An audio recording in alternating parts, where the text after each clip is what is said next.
History lecture 3 नागर शैली के क्षेत्र में संरक्षक विशेषताएं। गुप्त युगीन मुख्य शिखर शैली, विशाल आकार, अलंकरण, तक्षकार, मंडप भवन। खजुराहो शैली, संरक्षक कौन थे? चंदेल वंश। खजुराहो शैली के कौन थे संरक्षक कौन थे? चंदेल वंश थे। प्रमुख टेम्पल, प्रमुख मंदिर, कंदारिया, महाडेर, विश्वनाथ मंदिर, 64 योगिनी मंदिर, आदिनाथ, पार्श्वनाथ इत्यादि संबंधित मंदिर जैसे टेम्पल। विशेषताएं। उरु श्रृंग अर्थात बड़ी संख्या में शिखर पर्वत श्रृंखला की तरह बड़े पैमाने पर तक्षकार एवं काम जीवन से संबंधित मूर्तियों को भी महत्व दिया गया है। अंतराल का निर्माण जैसे गर्भगृह, महामंडप को जोड़ने के लिए गलियारा, ये गलियारा हो गया। गर्भगृह, अर्धमंडल, जैसे मंदिर है, मंदिर के जो आगे का गेट होता है उसे अर्धमंडप कहते हैं, अर्धमंडप। सोलंकी शैली, गुजरात, आबू पर्वत।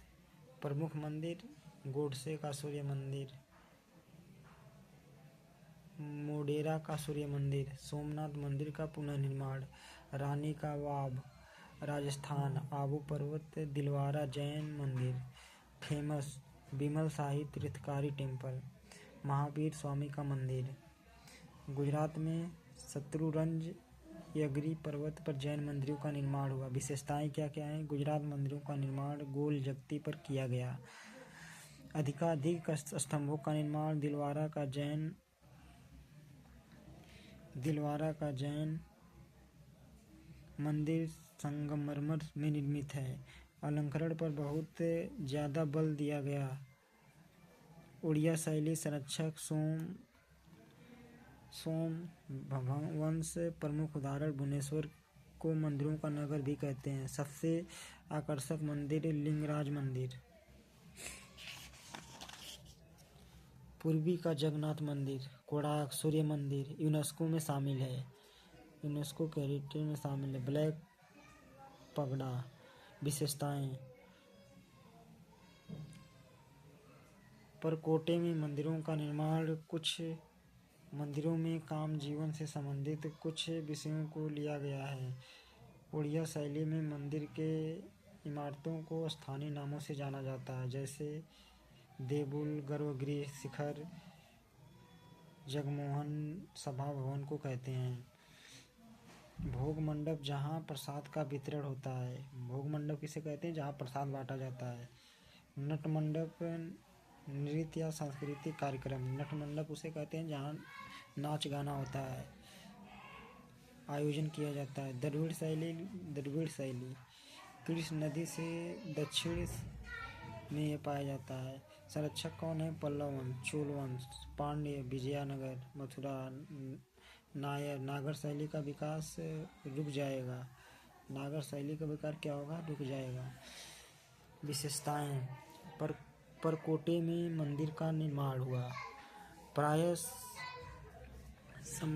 समतल भूमि पर मंदिरों का निर्माण मंदिर परिसर में हुआ, जो गर्भगृह होता था, अष्टकोणीय होता था। गर्भगृह के ऊपर विमान पिरामिड के आकार का शिखर छत होता था। प्रवेश द्वार गोपुरम पिरामिड के आकार का होता था। ये हो गया पिरामिड के आकार का। गर्भगृह के अतिरिक्त अलग अलग उद्देश्य से मंडपों का निर्माण हुआ। 950 से 350। पल्लव काल, 6वीं सदी से 9वीं सदी तक।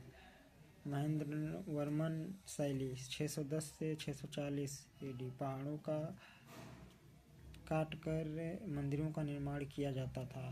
सातवाहन वंश का था। 610 से 640 तक सातवाहन वंश था।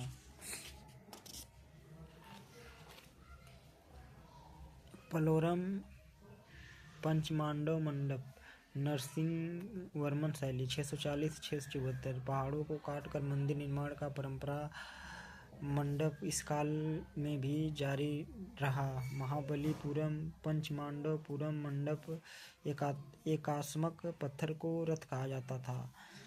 एग्जाम्पल महाबलीपुरम सप्त पैंगोंडा रथ।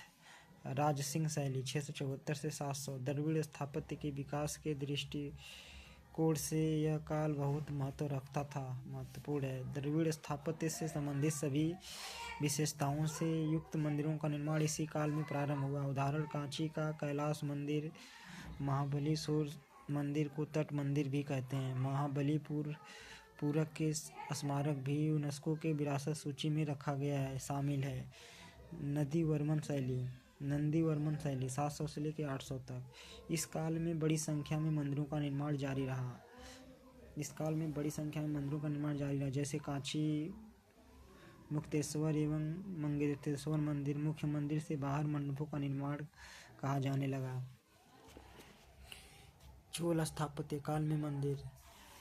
इस काल में बड़ी संख्या में मंदिरों का निर्माण हुआ, जैसे चोलेश्वर, कोरंगनाथ, बाल सुब्रयायम, नायम कमेश्वर, राजराजेश्वर,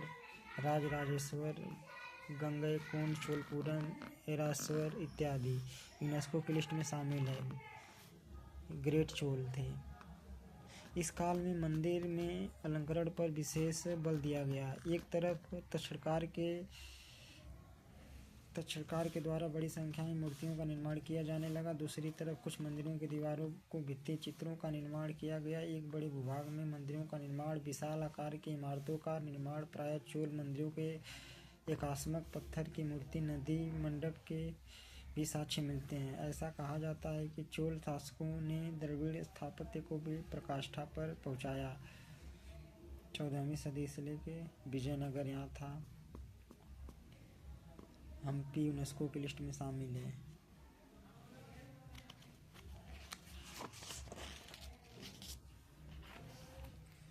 विजयनगर शैली। द्रविड़ स्थापत्य से संबंधित सभी विशेषताओं से युक्त मंदिर चोलों की तरह विशालता एवं अलंकरण पर भी बल दिया।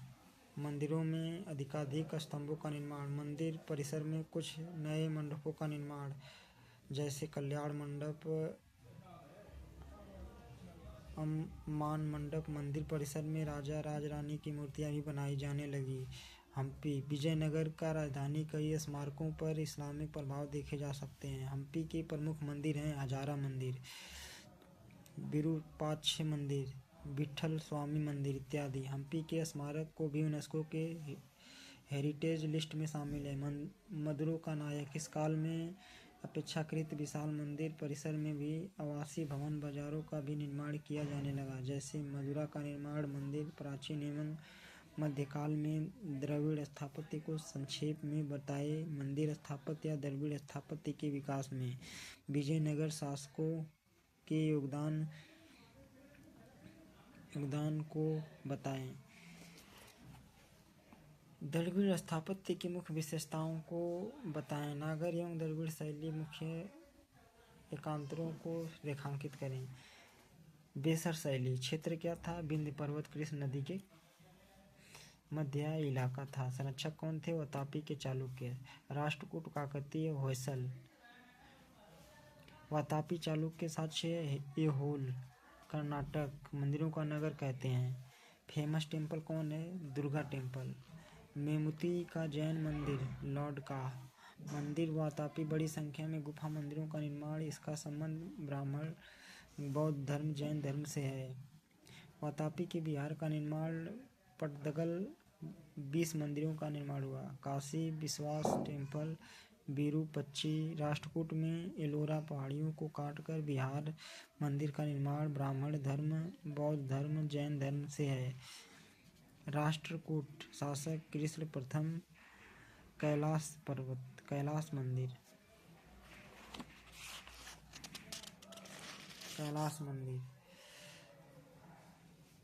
अन्य एग्जाम्पल रावण की खाई, दशावतार मंदिर, यह यूनेस्को के लिस्ट में शामिल है।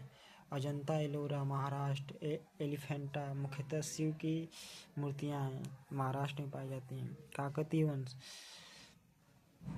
रामप्पा रायप्पा मंदिर 13वीं सदी से लेके यह यूनेस्को की लिस्ट में शामिल है। होयसल वंश, हॉलीवुड होयसलर मंदिर, बेलूर चेन्नई कोसवे मंदिर, सोमनाथपुरा केशव मंदिर यूनेस्को तीनों यूनेस्को की लिस्ट में शामिल है।